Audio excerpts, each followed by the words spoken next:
முந்தைய வீடியோவில் ஸ்டாக் மார்க்கெட்டில் ஒரு பெஸ்ட் போர்ட்ஃபோலியோவை எப்படி கிரியேட் பண்ணுறதுன்னு பார்த்தோம். அது சேஃபாகவும் லாங் டேர்மில் நல்ல ரிட்டர்ன்ஸ் தர மாதிரியும் இருக்குன்னு பார்த்தோம். இந்த வீடியோவில் கொஞ்சம் ரிஸ்க் அதிகமாகவும் ரிட்டர்ன்ஸ் அதிகமாகவும் இருக்கிற போர்ட்ஃபோலியோ தான் பார்க்க போகிறோம். நம்ம போன வீடியோவில் பார்த்த மாதிரியே அந்த போர்ட்ஃபோலியோவில் என்னென்னலாம் இருக்கணும், இந்த போர்ட்ஃபோலியோட பர்சன்டேஜ் அலோகேஷன் எப்படி இருக்க போகுது, நம்மளோட இன்வெஸ்ட்மெண்ட் ஸ்ட்ராட்டஜி எப்படி இருக்கணும், நான் அதில் என்ன இன்வெஸ்ட் பண்ணியிருக்கிறேன், இதெல்லாம் தான் இந்த வீடியோவில் பார்க்க போகிறோம். இந்த வீடியோ தான் பிடிச்சிருந்துச்சுன்னா கண்டிப்பாக லைக் பண்ணுங்கள். அப்போ தான் யூடியூப் அல்காரிதம் மற்றவங்களுக்கு இந்த வீடியோவை ஷேர் பண்ணணும். சப்ஸ்கிரைப் பண்ணாதவங்க சப்ஸ்கிரைப் பண்ணுங்கள். முடிஞ்சால் உங்களோட வாட்ஸ்அப் குரூப்பில் இந்த வீடியோவை ஷேர் பண்ணுங்கள். ஏதாச்சும் கொஷின்ஸ் இருந்துச்சுன்னா கமெண்ட்ஸில் டைப் பண்ணுங்கள். என் பேர் கார்த்தி. வெல்கம் டு துட்டு மணி மணி.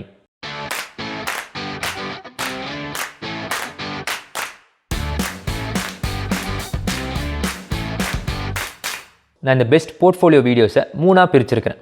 நம்ம 2 வாரத்துக்கு முன்னாடி பார்த்தது வந்து ஒரு சேஃப் போர்ட்ஃபோலியோ எப்படி இருக்கணும்ன்ட்டு. நம்ம இன்றைக்கி பார்க்க போகிறது கொஞ்சம் ரிஸ்க் அதிகமாக இருந்துச்சுன்னா அந்த போர்ட்ஃபோலியோ எப்படி பில்ட் பண்ணலான்ட்டு. அடுத்த வாரம் நம்ம பார்க்க போகிறது கொஞ்சம் ஹை ரிஸ்க் போர்ட்ஃபோலியோ எப்படி இருக்க போகுதுன்ட்டு. நீங்கள் இந்த சேஃபான போர்ட்ஃபோலியோவை பார்த்துட்டு இந்த வீடியோவை பார்த்தீங்கன்னா இன்னும் கொஞ்சம் தெளிவாக புரியும். அந்த வீடியோவை பார்க்காதவங்க கீழே வீடியோ டிஸ்கிரிப்ஷனில் லிங்க் இருக்குது, இல்லை மேலே இந்த பேனரையும் கிளிக் பண்ணுங்கள், போய் கண்டிப்பாக பாருங்கள். இந்த மீடியம் ரிஸ்க் போர்ட்ஃபோலியோவில் நான் இந்த கேட்டகரிஸில் இன்வெஸ்ட் பண்ணால் பெட்டர்னு நினைப்பேன். முதல்ல க்ரோத் கம்பெனிஸ், இன்னொன்று டிவிடெண்ட் கம்பெனிஸ். க்ரோத் கம்பெனிஸ் வந்து அவங்களோட பிஸ்னஸை ரொம்ப ஃபாஸ்ட்டாக க்ரோ பண்ணுவாங்க. அதே சமயத்தில் அவங்களோட ஸ்டாக் ப்ரைஸும் ரொம்ப ஃபாஸ்ட்டாக க்ரோ ஆகும்.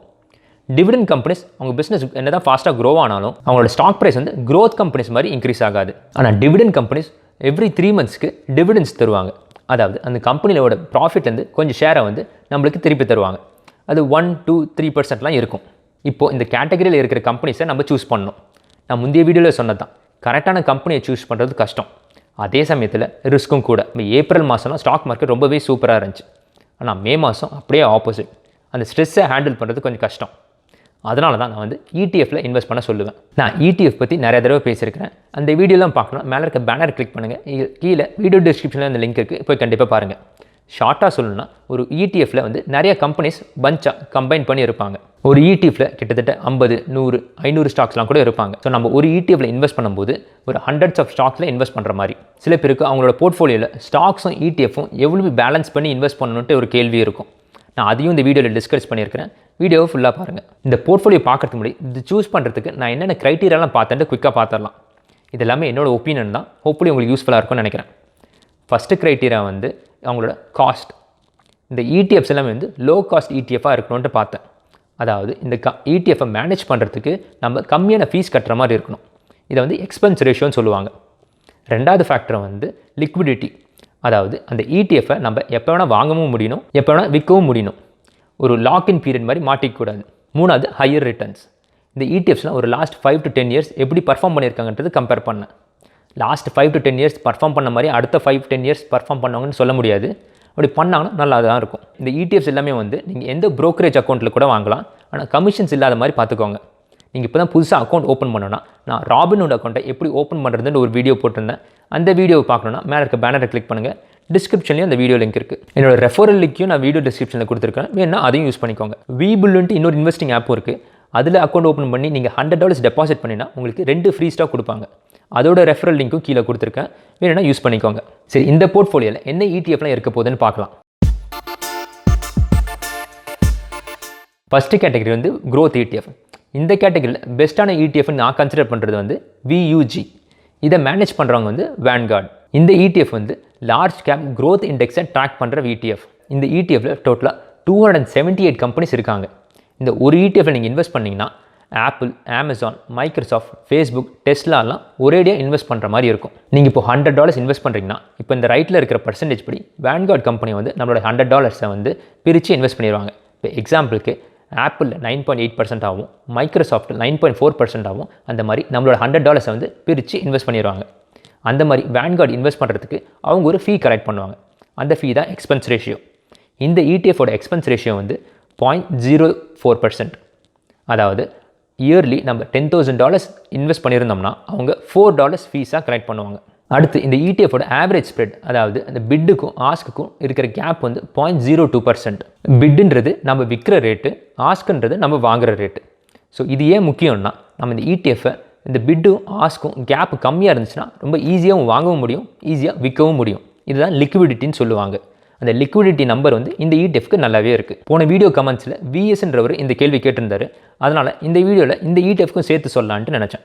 அடுத்து இந்த ETFோட 1 year ரிட்டர்ன் பார்த்தா 53.51% ஆகும்.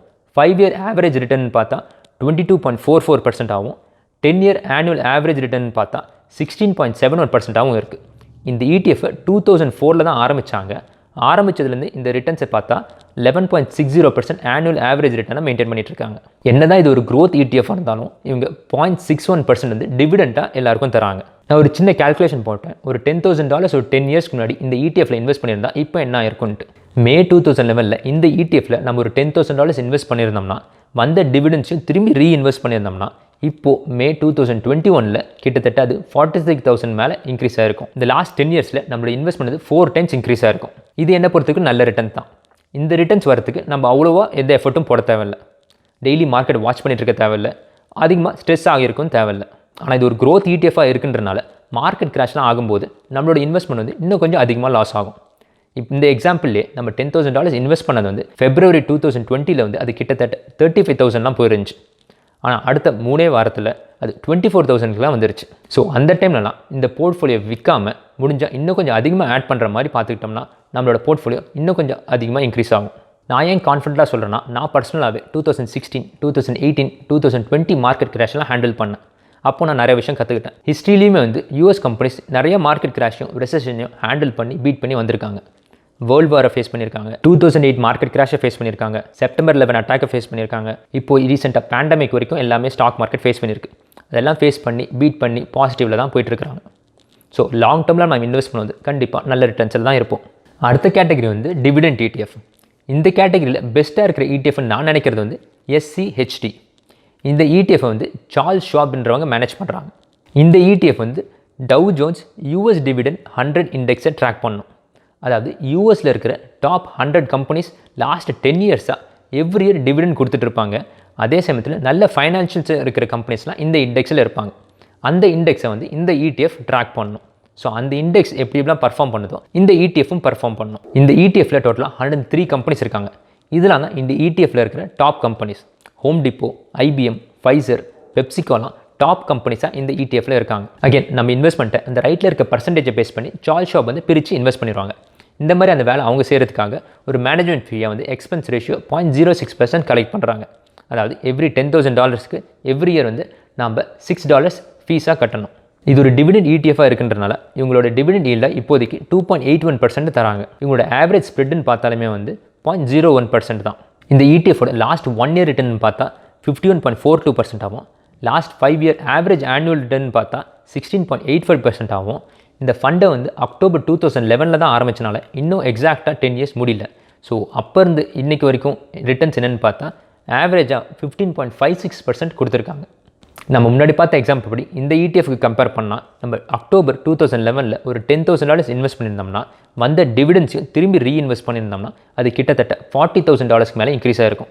அகெயின் லாஸ்ட் 10 yearsல நம்ம இன்வெஸ்ட்மெண்ட் வந்து 4 times இன்க்ரீஸ் ஆகிருக்கும். இதுதான் இந்த 2 ETFோட லாஸ்ட் 5 year பர்ஃபார்மன்ஸ். VUG வந்து லாஸ்ட் 5 yearsல 152% டோட்டலாக ரிட்டர்ன்ஸ் கொடுத்துருக்காங்க. SCHD 92.74% டோட்டல் ரிட்டர்ன்ஸாக கொடுத்துருக்காங்க. நம்ம போன வீடியோ பார்த்த போர்ட்ஃபோலியோ வந்து ஒரு 14% ஆனுவல் ஆவரேஜ் ரிட்டர்னாக தந்திருந்தாங்க.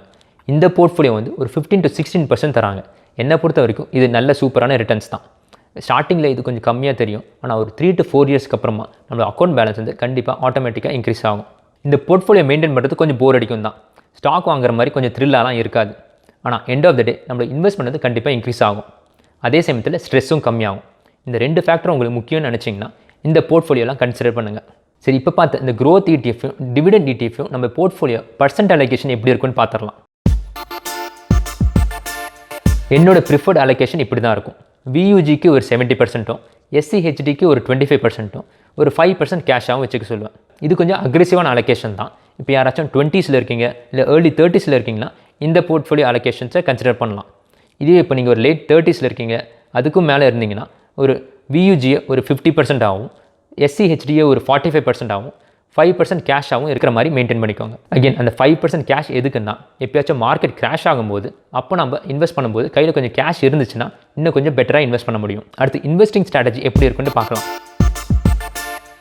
சரி, இப்போ இன்வெஸ்ட்மெண்ட் ETF சூஸ் பண்ணியாச்சு. பர்சன்டேஜ் அலோகேஷனும் டிசைட் பண்ணியாச்சு. அடுத்து அக்கௌண்ட் ஓப்பன் பண்ணி இன்வெஸ்ட் பண்ணுறது ஸ்டார்ட் பண்ண வேண்டியது தான். உங்களால் எவ்வளோ முடியுமோ அதுலேருந்து கூட ஸ்டார்ட் பண்ணிக்கலாம். நீங்கள் இப்போ $100 ஆரம்பிச்சிங்கன்னா ஒரு $70 VUGலையும் $25 SCHDலையும் $5 கேஷாகவும் வச்சுக்கோங்க. இதை எவ்ரி மந்த் கண்டினியூ பண்ணுங்கள். அந்த $100 ஒரு $200 $500 $1000 உங்களால் இன்க்ரீஸ் பண்ண முடியுமான்ட்டு பாருங்கள். மார்க்கெட் இன்றைக்கி ஹையாக இருக்குது, அடுத்த வாரம் வாங்கிக்கலாம், அடுத்த நாள் வாங்கிக்கலாம்னா போஸ்ட்போன் பண்ணாதீங்க. ஒரு டேட்டை ஃபிக்ஸ் பண்ணிவிட்டு எவ்ரி மந்த் கண்டினியூஸாக ரெகுலராக இன்வெஸ்ட் பண்ணுங்கள். முடிஞ்ச அளவுக்கு $10,000 இல்லை $100,000 ஒரு கோலாக வச்சுக்கிட்டு சீக்கிரமாக அட்டென்ட் பண்ண ஆரம்பிங்க. நீங்கள் அந்த ஃபஸ்ட்டு $100,000 க்ரியேட் பண்ணுறதுக்கு தான் கொஞ்சம் டைம் ஆகும்.